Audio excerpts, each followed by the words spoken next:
Haikona kupunza chirongo kusvika mazvinzo. Chokwadi munhu. Taurisai chichiri kunetsa.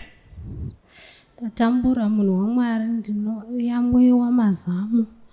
Pese pandinenge ndiri ndenge ndichiyamwiwa mazamu. Pandanga ndakatogarapo ndanga ndichiyamwiwa mazamu munhu waMwari.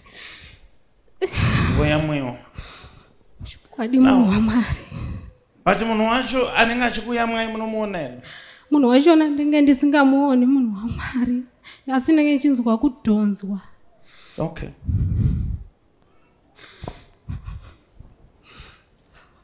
Zvekuyamwiwa ndazvinzwa. Mazvinzwisisa. But anonzi Amos ndiye. Ni bamukuru vangu. Mukoma wababa. Ndiri kuoneswa vanoita zvekurima nzimbe. Pane kambani yavo inoita zvekurima nzimbe. Chokwadi munhu waMwari.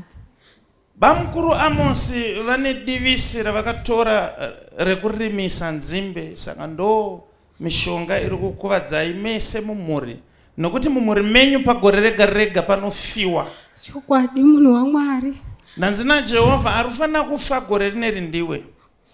Chokwadi munhu waMwari nekuti ndinombozvifila ndibatsire munhu waMwari nekuti ndinombozvifila. Unongozvifila? Chokwadi. Haisi nyaya yekuzvifila usoda kuzvibatsira. Mushonga wemakonzo wakatenga ndewe.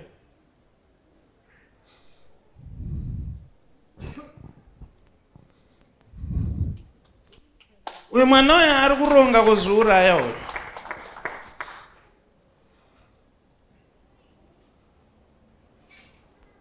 Because mweya wacho watiri kutaura nezvawo unoda kuti afe. Saka iko zvinezvi ndiri kuoneswa akatenga mushonga wemakonzo. Musi weFriday ndo wandakatenga ndichida kutomwa. Totenda Mwari kana uri panapa. Never ever in this life kuzvidamburira upenyu panzira. Unofira mahara. Fana kana uri munhukadzi murume anosara achitoenderera mberi kutojabula iwe waenda. Kana uri mwana uri murume ukafa mukadzi wako wesi. Ndoda kuti vabatsirwe nezita raJesu. Nyashangadze nake. Nasi zvandareva nsoda kunyanyotaurisa. It's done. Thank you, my Father. Be strong. You're going to make it. Let's make a deal. Ukaenda apo pauchangonga wagara pakangonzwa uchiyamwiwa futi.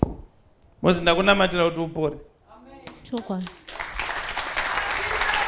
Kana kuti ukaenda kumba ukangonzwa wayamwiwa futi. Uya nemushonga wako usikonumwira pana pamusi weSunday. Nemamwe mazwi ndiri kuti uchafa wakarwara futi. Tenda munhu waMwari. Ndakonogara pasi. It's done. She's free now. It's done. Yo pane mapurisa akatarisana newewe. Une makore mangani? 20. Enda unochinja vanhu vekutamba navo ndozvataura Jehovha. Amen.